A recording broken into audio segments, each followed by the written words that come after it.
we were able to bring in the President of the General Assembly. He came and he spoke about the UN, the role in the world, and hopefully the transformation that's possible going into for the next generation.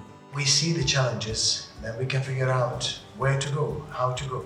Tonight was really special for me, and just hearing him talk to the students about his vision for a more sustainable future.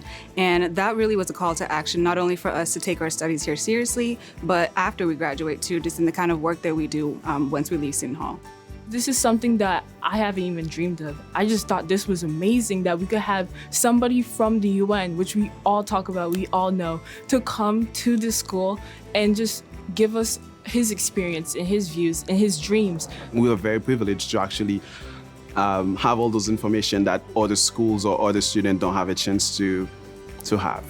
This is a major deal. You know, my heart's still jumping. Instead of us having to go to the UN, bringing the UN to Seton Hall is something that's definitely brings the life of the campus and definitely the culture that we have here too. We're picking people who are candid, will tell the students not only about the successes they've had, but the challenges that they face. That way they're better prepared. They're inspired, but they're also better prepared.